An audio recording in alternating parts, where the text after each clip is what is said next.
Radio on Global Player and Play LBC. Leading Britain's conversation. This is LBC. From Global's newsroom at 8 o'clock, the Prime Minister says the government is taking the necessary steps to protect the UK's Jewish community. The Home Secretary is asking police to step up patrols after the violence in the Middle East. Israel has responded to an attack by Hamas with total blockade of Gaza. Former Director General of the CIA, John Brennan, has told LBC the situation in the region is the most dangerous it's been in 50 years. If, in fact, Gaza is turned to rubble, as Netanyahu has publicly stated, I think it's going to be very difficult for Hezbollah, Iran and other Arab states to just stand idly by. Rachel Reeves has promised voters she would tax fairly and spend wisely if Labour wins the next election. The Shadow Chancellor says there's a choice between Tory chaos or a government offering stability. It's understood asylum seekers who were on board the Bibby Stockholm in Dorset will be moved back onto the barge next week. 39 people were taken off the vessel after Legionella bacteria was found in August. And rugby union players will now start wearing mouthguards with built-in technology during training and matches.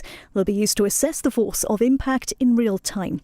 In the city, the FTSE 100 has closed down 2 points at 74.92. The pound buys $1.22 and €1.15. LBC weather, dry for most of England and Wales overnight. Some heavy rain in the northwest with a low of 7. Sunny and warm again for most of the country tomorrow. Some rain in the north with a high of 25 Celsius. From Global's newsroom for LBC, I'm Charlotte Morgan. This is LBC from Global. Leading Britain's conversation. Cross Question with Iain Dale. It's Monday, it's 2 minutes past 8, it's Liverpool, it's the Labour Party conference. We have a stellar panel for you. Sarah Jones is with us, Labour's Shadow Industry and Decarbonisation Minister. She's MP for Croydon Central. She keeps trying to convince me of the delights of Croydon on Twitter, don't you, Sarah? Well, you need to come and see. I've driven through Croydon, I haven't stopped, I have to say. It's one of the greenest London boroughs. Is it really? Right, OK. Matt Wrack is General Secretary of the Fire Brigades Union, and John McTernan is a political strategist for the PR agency BCW. He was Director of Political Operations for Tony Blair. Lots for us to talk about, lots of subjects to cover. Obviously, I'm expecting calls on what's happening in Israel at the moment, but also what's happening here at the Labour Party conference. Maybe you want to ask about LBC's 50th anniversary. You can ask about anything you like. 0345 6060 973 is the number to call. You can text 84850. Say, Alexa, send a comment to LBC, and do watch us on Global Player. Call 0345 6060 973. Tweet at LBC. Text 84850. Cross Question with Iain Dale. This is LBC. Well, let's go to our first question. It's from Carl in Southampton. Hello, Carl. Oh, it's a text question. I do apologise. Bad presenter. Slap on the wrists. Is cutting off food, water supplies, fuel and electricity from the whole of the Gaza Strip a reasonable response to the atrocities carried out in Israel over the weekend? John McTernan. Look, I think that the response to the terrorism has to be steps to stop the terrorism, and I think Israel's got the right to take any steps it can to defend itself and defend its people against the terrorism.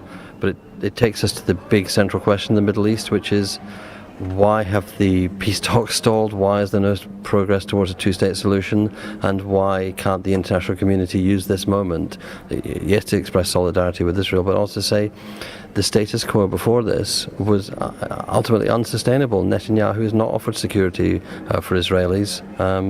There's a huge issue here, but the thing is, something's got to stop, because these two nations have to live together. There's got to be a peaceful two-state solution. But this action by Hamas is not going to help bring that about, is it? No, but you clearly have to drain. You have to clearly drain the swamp. You have to find a way to make peace with the Palestinians, the people who live in Gaza, the people who live in the West Bank territories, and you have to find a way to find Palestinians you can work with. You know, when I was in defence and we were in Afghanistan, me and Des Brown were always asked, "Are you talking to the Taliban?" And the thing about conflict is, you have to make peace with your enemies. You don't have to make peace with your friends, you're your friends. And the most difficult thing about the Middle East is the way in which Israel has, under Netanyahu, not been willing to make steps towards a proper peace process and a two-state solution. Sarah Jones. I think it's important to say at the start that the Labour Party stands completely in support of Israel's right to defend itself, and David Lammy made a speech to that effect today in the conference hall, and he then went down to London to go to the vigil outside Number 10 alongside James Cleverly. There's no need for politics in this. We need to make sure we are standing with the government. We are united in that support for Israel's right to defend itself, and of course utterly condemn what Hamas have done. My local police have been in touch to say they are upping the patrols around the synagogue at the end of my road. These things have a ripple effect across our country. I've spoken to Jewish friends who have been taking their kids to school rather than them going on buses. This is horrific what has happened, and of course we urge all leaders to act proportionately. Of course we do in terms of that response, and of course we want to get to the point that John talked about in terms of a two-state solution, but it's so utterly terrifying what has happened that of course we have to condemn it, and we have to stand together with the government on that. There will be people though whose short-term memories will remember when Jeremy Corbyn was leader of the Labour Party, and he wasn't so equivocal, shall we say, or unequivocal about supporting the state of Israel. His tweets over the last couple of days have not condemned Hamas. There are people at this conference, there are fringe meetings where there will be people who take a rather different line to that you and David Lammy have taken. There was a demonstration outside the conference yesterday with people shouting all sorts of things. I mean, holding Free Palestine banners, nothing wrong with that at all. But there will be people in the Jewish community who still want reassurance from the Labour Party that there is no prospect of going back to those years. Well, look, one of the reasons why I think we're in a position that people are looking at Labour in terms of forming the next government is because our leader, Keir Starmer, has turned the party around, and we are in a very different place to the one we were a couple of years ago. And I think the Jewish community are so important, and the response that we've picked up, that I've picked up just from colleagues in Croydon, it's really clear that we have to stand in support of Israel's right to defend itself. We're a different party now. Jeremy Corbyn is not the leader of the Labour Party, Keir Starmer is. In fact, Jeremy Corbyn isn't even at this conference. I'm told he didn't even apply for a pass, which we can read a lot into that, but possibly we'll do that later. Well, he's not a Labour MP, is he? No, but he's still a Labour Party member, I think. Matt Wrack. I think the answer to the original question for me is no. It's not appropriate for Israel to shut off power, food and supplies to Gaza. I condemn the attacks on civilians by Hamas. But when we come to Sarah's comments about David Lammy saying Israel has the right to defend itself, what does that mean? Does that mean targeting of civilians? Because if we're going to condemn the targeting of civilians, that has to apply to all parties in the conflict. Well, there's no evidence that Israel has targeted civilians. Well, civilians are dying in Gaza today as we speak, Ian. Yeah, but they're not being targeted. Well, they may be affected, but they're not being targeted. And nor is the idea of collective guilt acceptable. The people of Gaza are not responsible for the actions of Hamas armed groups. It's not. Is it appropriate? I ask the panel for an Israeli minister to describe the people of Gaza as human animals, as I understand has been said today. I think he described Hamas as human animals. Well, that's your interpretation. I actually heard him do it, so it's not an interpretation; it's a fact. The question, to me, is what is meant by Israeli defence of itself, and we've seen in previous escalations of the conflict that this will lead to further devastation in Gaza, which has already been described internationally as an open prison. I'll go back to the point that John made. What is the so-called international community doing to resolve the fundamentals behind this conflict? Because it's described endlessly as intractable. That may have been a question for last week. It's not a question for now. It is a question because what are the causes behind this horrific conflict? Yeah, but the question is, was this appropriate? You've answered the question and said no, but I ask you again, what else could Israel have done? I mean, they killed 700 Israelis. Yes, they were holding 100 people hostage. I condemned that. Yeah, of course you did. But how should they have reacted then? proportionally and avoiding the targeting or injury and death of civilians. But in a war situation, which Netanyahu, I mean, I'm no great fan of his, but he described it as them being at war. In a war situation, inevitably, even if you don't target civilians, civilians are going to be affected because they might be in a military target that the Israelis have quite understandably targeted.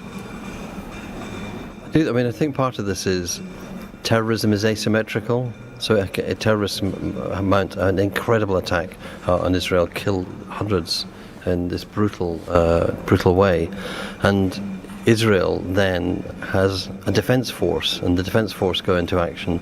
And terrorism is meant to create terror. Terrorism is meant to create a response, and Israel has to defend itself, but Israel has to be supported also to find a way to separate Hamas from the Palestinian people who live in Gaza, and find a way to find Palestinian political... They did. I mean, to be fair, Hamas were elected democratically. No, I know. So it's quite difficult to do that. They weren't elected. They were elected democratically, but not elected to commit terrorist attacks and this kind of mass killing. And so it's... Well, if you vote for terrorists, don't be surprised if they then commit acts of terrorism, I suppose, is the answer to that. Well, the thing is that, as we know from Northern Ireland, you can vote for a political party associated with terrorists and you can get peace out of it. This is the most intractable thing that we have across the world, is how do we diffuse these conflicts in places where people actually have to live together. Do you think it was a mistake for the European Union to announce today that it's cutting off all aid to Palestine? The problem that the European Union has, as the UK has, is who is there in Palestine you can deal with who are not a corrupt political party and a corrupt organisation. This is the institutions have to be rebuilt from the bottom, from civic society. And when you have the kind of bombing and the response in Gaza that Israel has been forced to respond with, it sets back rebuilding institutions and it becomes really complicated. And in the end, there will be a moment after all of this, and that moment is, how are we prepared for building back, even in a harder way? And I completely get that. You can't do that within 2 days of this. No, I get it. It's a fast-moving situation as well. Shuvik in Eltham has got a follow-up on this. Shuvik, go ahead. Hello, panel, and Ian. Yeah, sure. It's a really difficult situation here. I mean, you've got Hamas on the one hand, which is carrying out attacks on civilians, and you've got Netanyahu and his far-right government on the other hand, which has no interest in peace whatsoever. So it's a terrible situation, and it's important not to be partisan and provocative in such a difficult and polarised situation. So what is the British responsibility here, historically, particularly with regard to the Balfour Declaration and the Sykes-Picot Agreement? Well, with respect, I'm not quite sure we have time to go into the whole history of the Israeli-Palestine conflict. But I mean, you're right. I mean, in a sense, it does stem from the Balfour Declaration. I think, for me, it's like the Balfour Declaration is British history, but it's Palestinian reality. It's contemporary politics for Palestinians. So I think that the UK has to work with the international community. We can't do anything unilaterally. We have a history in that space, and we have to do something with the European Union, something with the US. There has to be Britain playing a role. But as we saw, the biggest progress that was made was in Norway, a neutral country. We have to find international diplomacy is about finding ways to get people who can't talk to each other to talk to each other, and that takes a long time. But it does mean an awareness of history too. But Sarah, do you think it will have to wait until Netanyahu is no longer Prime Minister of Israel? Well, I think everything John has said is absolutely right. Of course it is, but immediately, women and children have been taken hostage and hundreds of people have been murdered. If those were my children, we have to understand the scale of the horror and appreciate that there will be a response to that. But of course, you look at, it's not the same, but the lessons from Northern Ireland that we've mentioned, this was years of conversations, years of building trust, years of getting towards a ceasefire, which then got to a point where we built the peace. This was years. We are not there clearly now, and we have to appreciate that there is a response to that horror that will come, but we have to, of course, work towards what John is saying. He's absolutely right, and David Lammy would say the same, that building those allies across the world to try and get to a point where we can have some kind of conversation about a peaceful way forward, of course. But for now, think of those women and children and stand with Israel. Quite a few people on text here having a bit of a go at you for talking about Israel targeting civilians. They're saying, well, what about... That's what Hamas have done. They've targeted innocent civilians. If they had targeted the IDF and the Israeli military forces, I'd still think it was a terrible thing to do, but at least they were military targets. I agree with that point. I said in opening that I condemn attacks on civilians from all parties. However, the problem is we're not dealing with, people in the region are dealing with what's described regularly in the press as an intractable solution.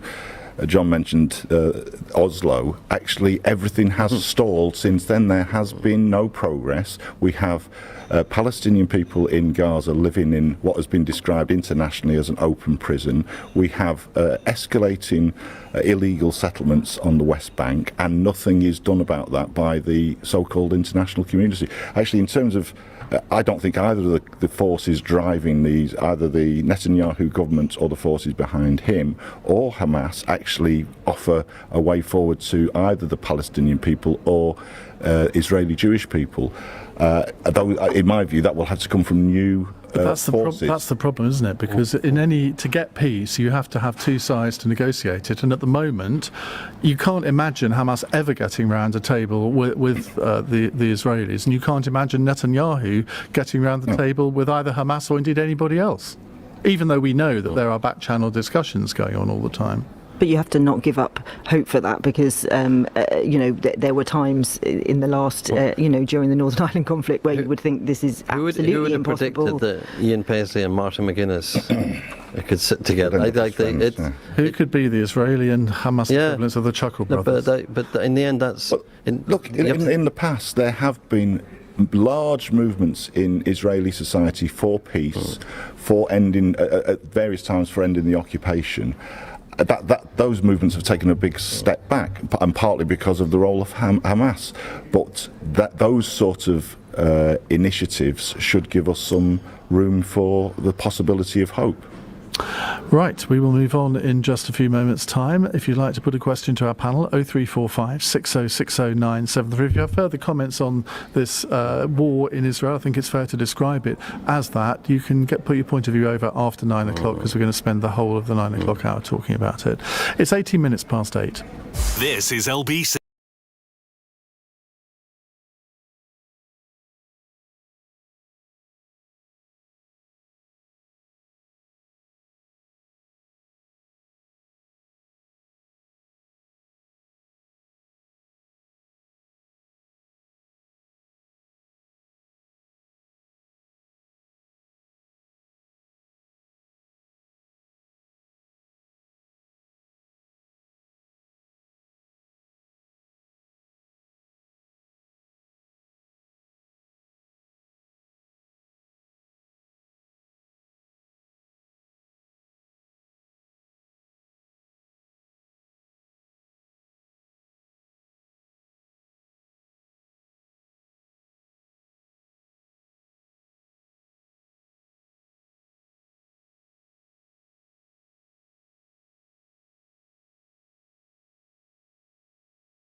prizes. Leading Britain's conversation. Cross Question with Iain Dale. Alexa, send a comment to LBC. Sarah Jones, Labour MP and Shadow Industry and Decarbonisation Minister, is with us. Matt Wrack, General Secretary of the Fire Brigades Union, and John McTernan, political consultant and former Director of Political Operations for Tony Blair. Right, our next question is from Gina in Scunthorpe, who wants to know, will offering boring old stability while Rishi Sunak promises change really be the key to number 10 for Labour? Sarah. Well, I think Rishi Sunak has accepted that we need change, and I don't think anybody thinks after 13 years, 5 prime ministers, 7 or 8 chancellors, that the change is going to come from them. And we saw nothing last week apart from giving up on projects that they had supported. I think the question for the week is, if not them, then why us? And that is the question that we have been answering. And I think Rachel Reeves's speech today set out very clearly the choice between the two parties. Do we want to see real national renewal, or do we want to see continued managed decline? Do we want to see a government that puts its country first or its party first? Do we want a government that is about long-term solutions or a short-term but we didn't fix? get much of a solution, did we? We got lots of warm words about, well, let's have more growth, let's do this, do that, things that most people would agree with, but there wasn't really a route map as to how to get there. I think there is a route map. I would start by saying that we have to bring stability back to the economy. I've been talking to businesses the whole time I've been here, and that is what they are crying out for. And the chaos from last year that has continued into this year, the automotive industry and the changes to targets that we've seen from this government. So the starting point is stability, and that's why Rachel Reeves has been talking about setting up the Office for Value for Money, giving more powers to the Office of Budgetary Responsibility, getting our COVID money back, spending our money wisely. The second point is an absolute laser focus on growth, and that's what my brief is all about. The £28 billion investment in those projects. You've delayed a lot of that. No, we're going to do it in the middle of the first Parliament, £28 billion, and the way we're going to do that is to crowd in private investment by putting funding up front. So where we want the green energy of the future, whatever renewable energy that might be, we will put in £1 and we will get £3 from the private sector back. That is what we want to invest in our country, in all parts of our country. It's a very detailed plan for growth, and where there are barriers to growth, we will break them down, and that's what the Tories have failed to do. So where the barrier is planning, we will change the planning system. Where the barrier is the national grid, you know how we difficult will change the national grid. I mean, you can't just sort of snap and say we're going to change the planning system, because the Tories have actually tried to do that and found it a lot more difficult than they thought it would be. I don't think they have tried to do it. They've fought amongst themselves about what planning should be for and where we should build and what we should do. We need infrastructure in this country. If you look at the national grid, think about the national grid. Hang on. You've got MPs that don't agree with a lot. House building, for example. Was it an MP in Coventry I saw the other day was sort of railing against building new houses in Coventry? No. Every constituency MP takes a view on some developments. I've seen developments where they're taking the only greenfield site in a constituency, and people go, I don't want it there. There's brownfield sites over there. There's factories over there. But you'll get that all in any political party. But Sarah's absolutely right.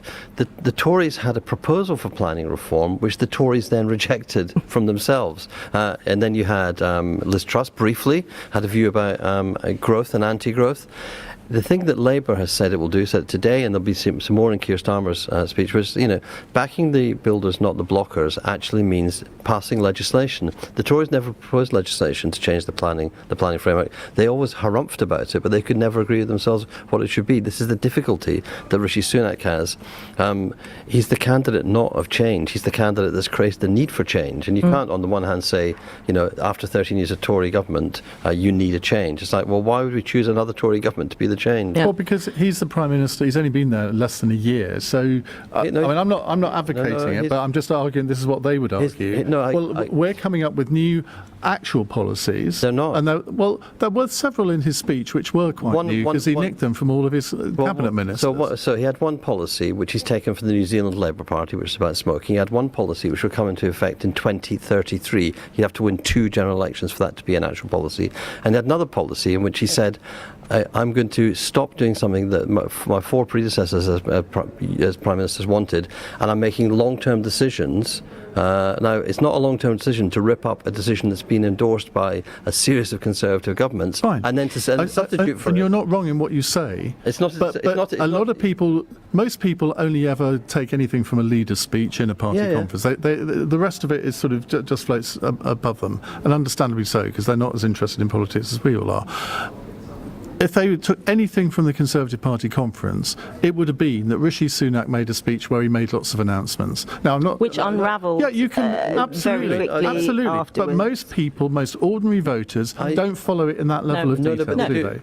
Well, just to give some examples of where the real change is, and I think in this area of growth and infrastructure and housing, we have the biggest difference between us and the Conservative Party that you will see in any area. There is £200 billion of investment waiting to come to Britain, but because we have such a slow planning system, because you can't get onto the grid for 10, 15 years, that investment is just stalled. This is what the Conservatives have done to our economy. They cannot be trusted to run the economy. Now, our complex solutions, all of the missions, they are targeted to fix complex problems. These are long-term problems. But look, if we could have a country where we were building the infrastructure, where we could have cheap energy, because all of the renewable energy is so much cheaper, where we had security, we didn't have to we didn't have to rely on Putin and the like in terms of our energy costs. We were in control of our own energy, we were in control of our own economy, we weren't buffeted as much as we have been by international forces, then we could have a country that works. I don't think anybody is in a position where they think anything is better than it was 13 years ago, and it is our job to put forward that vision for the future, which Rachel Reeves did today, and of course Keir will do tomorrow. The Tories are stumbling from one crisis to another, and they strike me as a bit like a zombie government that is just...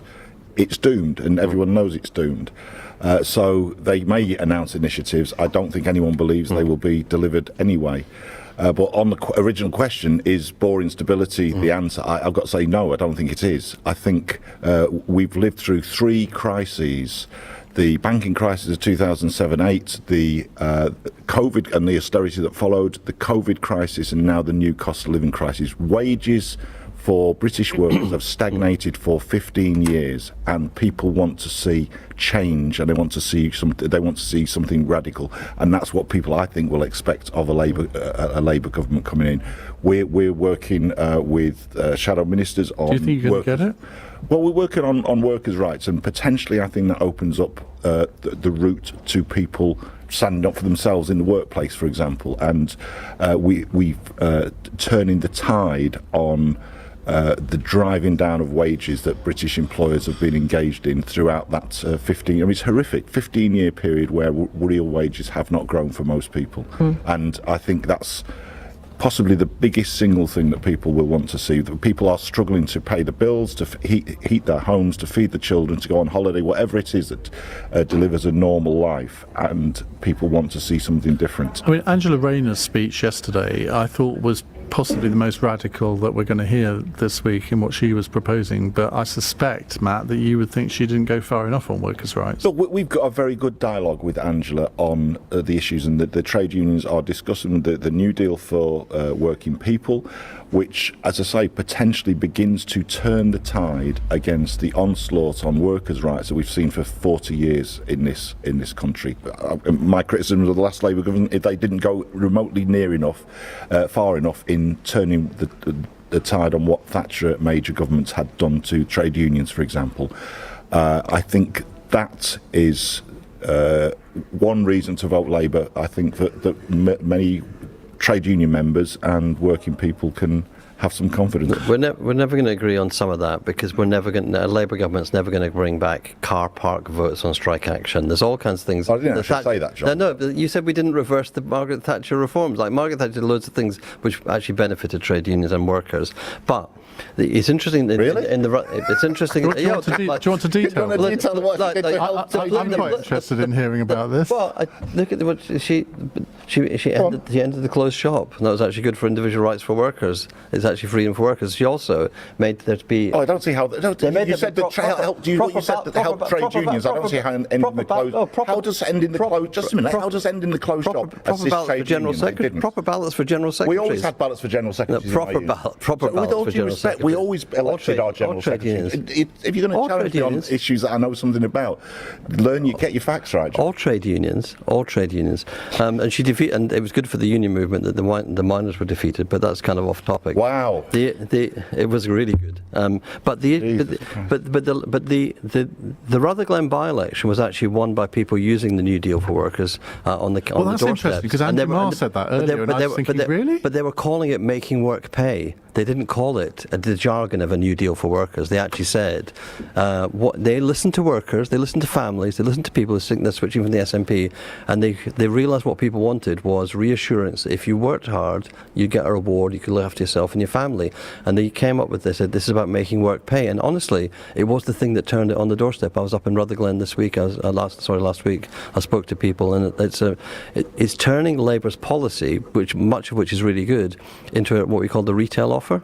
I've got to say, John, I'm not going to allow that to pass, Ian. The celebration of the defeat of the miners' strike and the devastation of mining communities that followed, that communities have not yet recovered from, that have not yet recovered from, is absolutely. Scargill had to be beaten. He destroyed those communities. For you to say, you should perhaps go and visit some of those communities. And let's talk about what we do with those communities going forward, right? And what the Labour Party is setting out this week, where we're talking about the British Jobs Bonus, which is a pot of funding which is going to incentivise business to build in the old mining towns, in the areas where oil and gas will be transitioning, in those areas where we need those good quality jobs, and talk about what we've said this week about skills, about making sure we've got the skills and the apprenticeships that actually work for businesses and actually work for people, and talk about that New Deal for working people, which is going to change, sick pay, hire and refire, fire and rehire, 0 hours contracts. And just a last point on the original question about stability. If you are in a home where your mortgage has rocketed, or if you are in a home where your rent has rocketed, if you are paying, as we all are, way more on your food and way more on your energy, you want stability. You want these things to be fixed. You want a better standard of living, and that is at the core what a Labour government is all about. Okay, well, thank you for rescuing us from a discussion on Arthur Scargill. We will take more of your calls in just a few moments' time. It's 8:33. News headlines on LBC with Charlotte Morgan. Police forces are being told to increase patrols to protect the UK's Jewish community. Israel's responded to attacks by Hamas with a total blockade of Gaza, cutting supplies of food, electricity and fuel. The Shadow Chancellor says there is a choice between Tory chaos or a government offering stability. Rachel Reeves is promising voters she would tax fairly and spend wisely if Labour wins the next election. And it's understood asylum seekers will return to the Bibby Stockholm barge in Dorset next week. Around 40 people were moved off in August after Legionella bacteria was found in the water system. LBC weather, dry for most of England and Wales overnight. Some heavy rain in the northwest with a low of 7. LBC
last 6 months. Cross Question with Iain Dale on LBC. Call 0345 6060 973. 8:36. Sarah Jones is with us, Labour MP for Croydon Central, Matt Wrack, General Secretary of the Fire Brigades Union, and John McTernan, former Director of Political Operations for Tony Blair. Right, let's take another call from Stephen in East Grinstead. Hi, Stephen. Hi, good evening, Ian. Good evening, panel. How would a Labour government take back control of the towns and cities being used by knife-wielding individuals and shoplifters to take people's lives, property and stock from retailers? Are you a retailer yourself? No, I'm not. I'm just a concerned citizen. Seeing what's going on at the moment, I think there should be more police on the streets and tougher sentencing. Well, shoplifting cost retailers about £1.3 billion in the last 12 months. That's a 25% rise. So there's clearly a bit of an epidemic around at the moment. But there's no silver bullet, is there, Matt Wrack? No, I'm interested to explore what the figures show.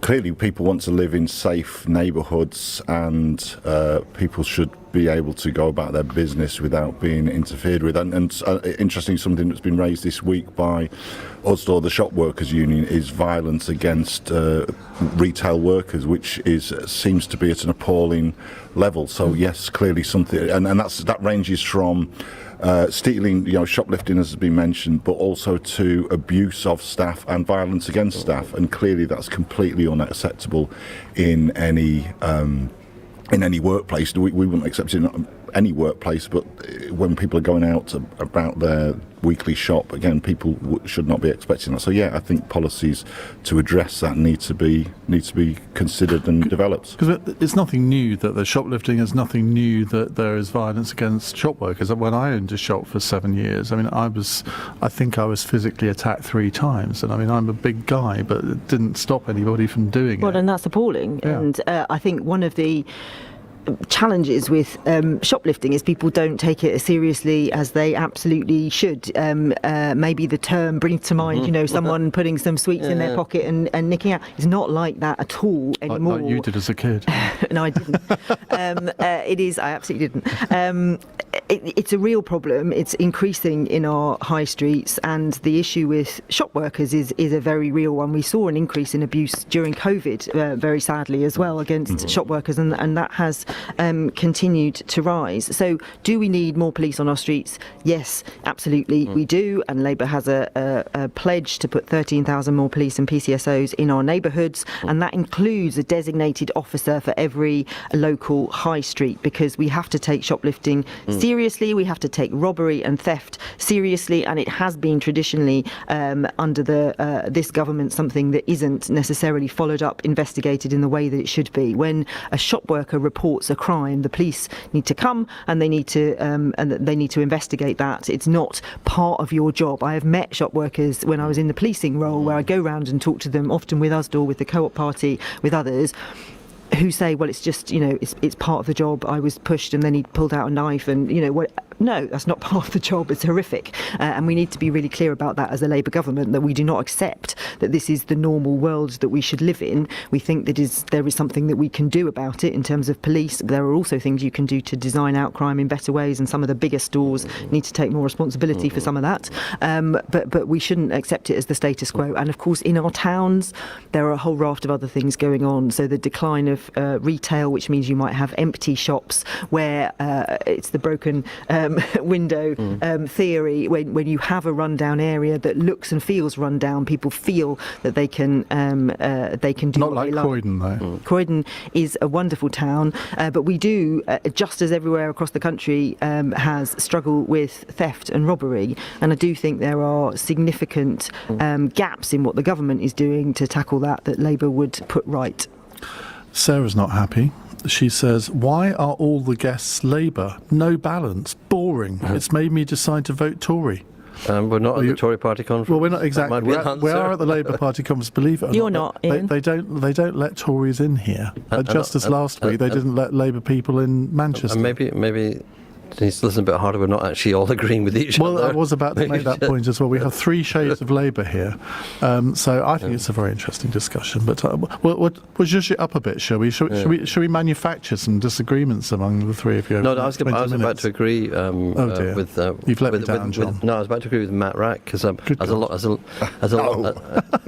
you're ruining his reputation. You're not going to disagree with yourself. No, as a long-standing member of USDAW, I strongly support their campaign to make it clear that. Why are you a member of USDAW? You're not a shop worker. I'm a member of USDAW because it's a union, an affiliated union that at the time I was working for Tony Blair was loyal to the leadership. There weren't that many of them around.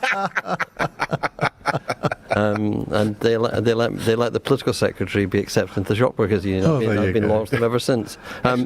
Despite I was a member of USDAW as a teenager. I worked interestingly, I worked in two. I worked in Tesco's and I worked in British Home Stores at one point as a teenager, and I was a member of USDAW in both cases. And interestingly, I never experienced violence either to myself or heard of it in the shop. So it seems to me something. It's happened. New.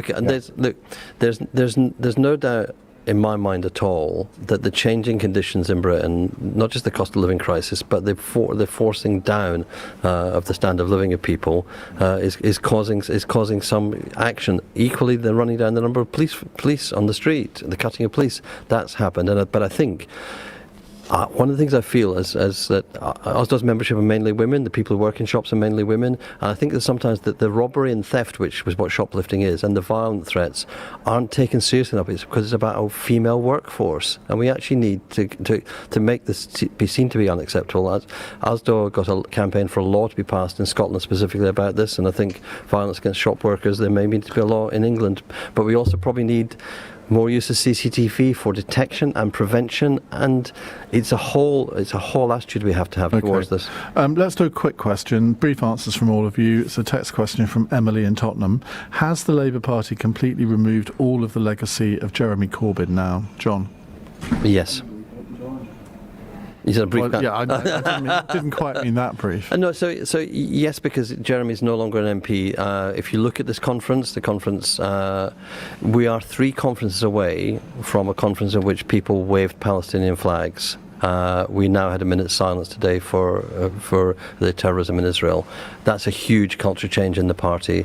The party's always going to have a left, and it's always going to have a right. It's always going to have a centre, but it shifted far too far to the far left fringes of British politics. It's back in the centre, and it's changed. Matt?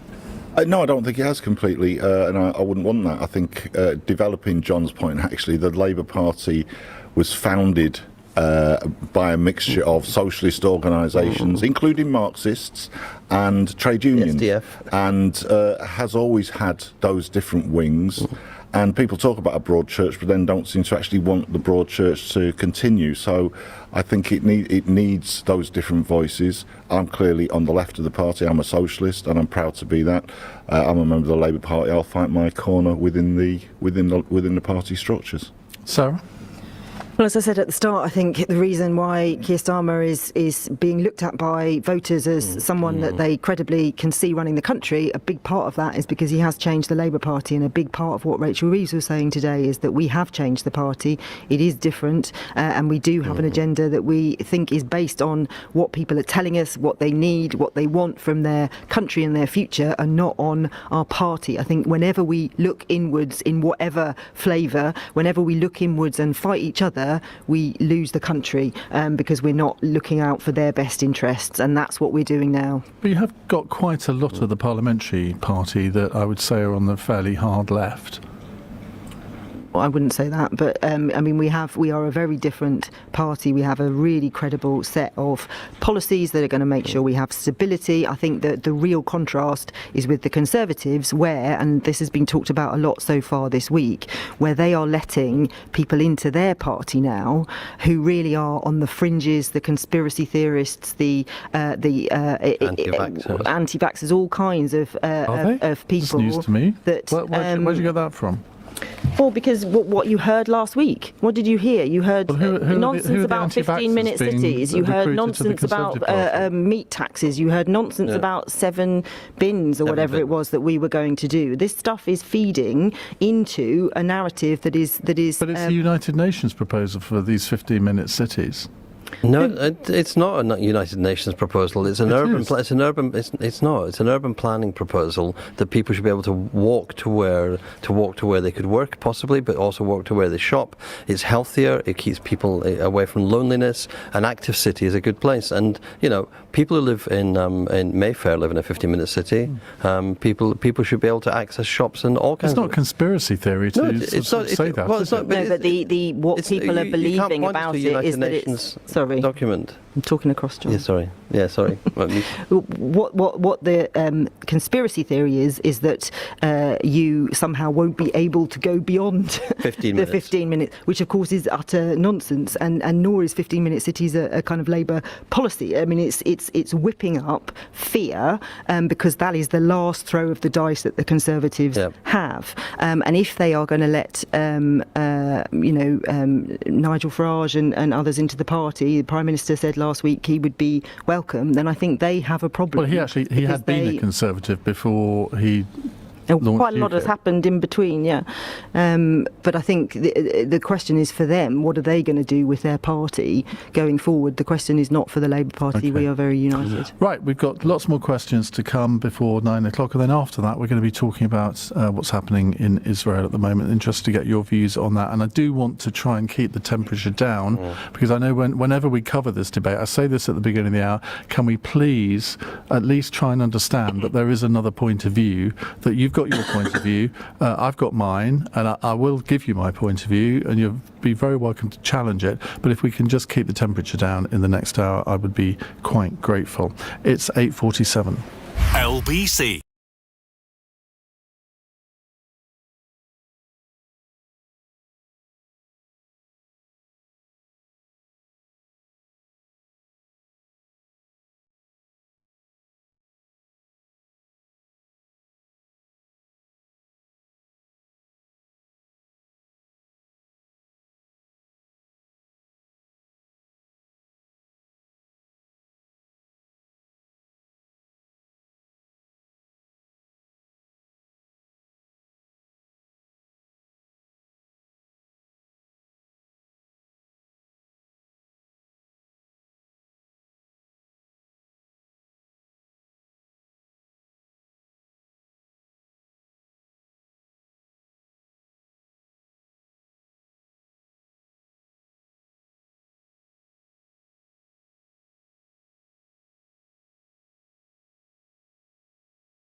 /taste match. Cross Question with Iain Dale on LBC.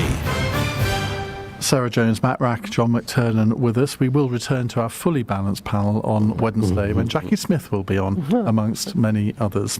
Right, let's go to another question from Rupert in Gatwick. Hello, Rupert. Oh, good evening, Ian. Good evening, panel. Now, I would like to ask a very important question that I think many people would also like to ask.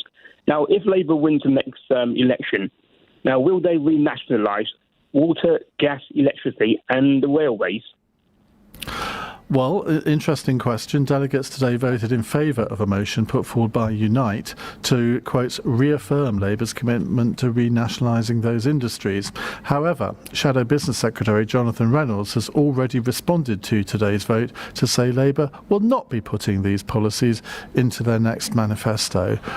That's a weird one, isn't it? When Conference can vote for something like that, and then Johnny Reynolds gets up and says, no, thank you very much, Sarah. And well, motions passed at Conference are not Labour Party policy. We have a national policy forum. What's the point of the conference? We have a national policy forum which makes and develops policies over a 4-year programme, and we met, all of us, Matt was there too, at the National Policy Forum conference a couple of months ago, where we talked about and debated and argued. But conference is a place for voices to be heard, for sure. But not listened to. I would point to the policies that we have that are going to solve the problems that we face. It's not about a kind of ideological, we have to swing everything this way or everything the other way. If you look at Great British Energy that Ed Miliband was talking about today, this is investment from our country to our country to build that energy that we need in local areas, £1 billion a year, which is going to be a British asset, and they're going to be based in Scotland. That is a real and appropriate way to try and get the energy that we need so people can have cheap bills and a better standard of living, which is what this is all about.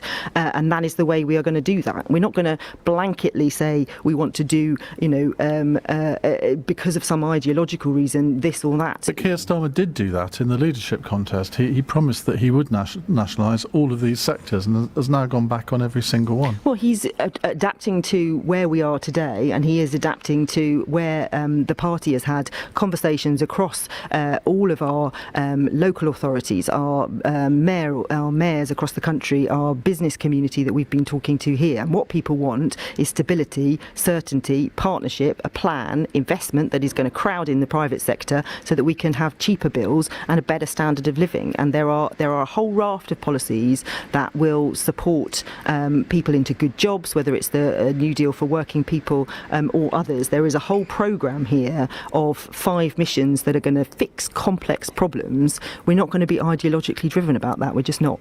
Matt? Well, first of all, on the policy making, I think Conference should be listened to more.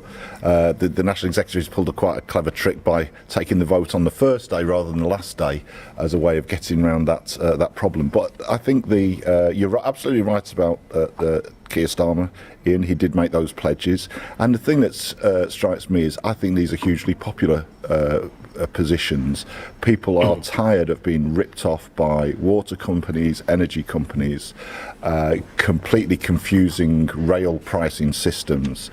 And while water companies fill our rivers with muck and are completely failing to carry out their task. So I think the idea of publicly owning them, and I'm not talking about by some monstrous bureaucracy, I think there should be democratic forms of accountability within public bodies, but I think it would be a hugely popular. I think it's a mistake if Labour doesn't go down that road. I mean, on water companies, we've been completely clear the polluter needs to pay, not the public, in this situation, and we've announced this week, Steve Reid has, that Ofwat needs to have powers to take away bonuses from the water bosses. We need to be monitoring what they're doing. We need to be prosecuting them when they're getting it wrong. Absolutely, the system hasn't worked, and we've set out what we're going to do about that. Sector, all of those problems would presumably go away under the magic of government control. If you have good regulation, that's when business does what you need it to do. That's what the Conservatives are. And that's what they haven't done it.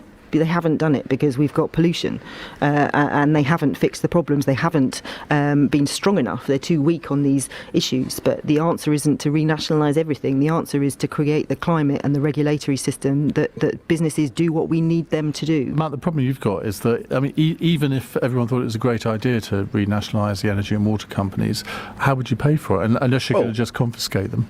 Well, there's a case for that as well. But is there? Actually, if you think about water, that's a great way to get no international investment into this country. If you think about water, then if the fines were of substantial, and I think there would be huge public support for very, very significant fines on water companies which fail in their duty to the public, then actually I think you could create a model whereby taking those industries into public ownership would be entirely achievable. In fact, I think Unite has done some work on the costing of one model of bringing those key sectors into public ownership. And in terms of, on Sarah's point about public conversations, actually I think all opinion polls show there is huge support for public ownership of all of those sectors, and it's quite remarkable therefore that Labour leadership isn't listening to public opinion on this issue. So there is a genuine cost to nationalisation, and you can't get around it by saying you're going to confiscate. We're not a confiscatory party. The second one is, look, the point is, what's the objective? With gas and electricity, we want to get energy security. We don't need to own gas or electricity to get energy security. I don't think we should be spending scarce public capital on nationalisation. I actually don't think we should be nationalising the railways, but I fear we will be nationalising the railways. The question is, what are the priorities that the country has, and what are the ways that we want to improve the services? Better regulation is absolutely the right thing to do for these, and there's been poor regulation. We had 13 years of a Tory government. Right, let's do our fun question for the end of the programme, which everyone always looks forward to. It's from Jess in Sunderland. Well, the listeners do. I'm not sure the panel ever do. But Big Brother is back. If the celebrity version gets revived and you're sent into the celebrity Big Brother house, which other public figure would you most enjoy being stuck in there with? Now, Sarah, I'm going to say, obviously you're going to say Keir Starmer, but apart from Keir Starmer. I wasn't going to say Keir Starmer, actually. Oh, well, we shouldn't have Although I would that. very much enjoy being in the Big Brother house with him. I love Big Brother. I watched it from the word go, and obviously the fun television was from the people that you probably wouldn't want to be in the house with. I can't think of anybody remotely kind of exciting. My most favourite person in public life at the moment is Louise Casey. If people know her, she did this massive tour de force review of the Met Police. She is a woman who I, every time I talk to, gives me absolute joy and absolute confidence that we can change the country, and I would love to spend a bit more time with her. I'd make her Prime Minister, frankly. Yeah. She would be, she would be good at any role in government, and indeed she's had many roles in many different governments. You should. Put in a bid. Matt.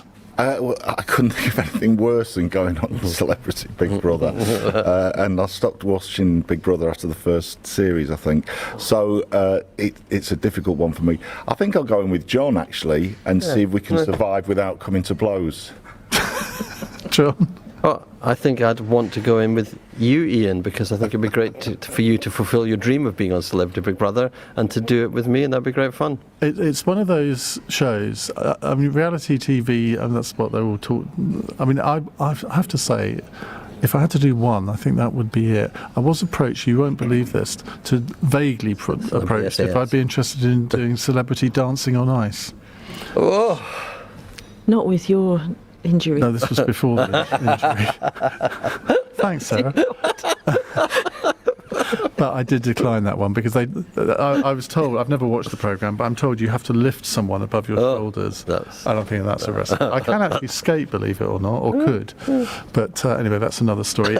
Sarah Jones, Matt Wrack, John McTernan, thank you very much indeed for joining us. Tomorrow on the panel, we have the University and College Union Chief Joe Grady, the Daily Express political journalist Christian Calgi, and, is it Calgi? We'll find out tomorrow. And an as yet unrevealed Labour front bencher. It could be Keir Starmer, or it might not be. Coming up in the next hour, we are going to talk about Israel, Hamas, the future of the Middle East, who's to blame for what's happened. I'm very clear as to who's to blame for what's happened, and I'll give you my views to start the hour off in just a moment.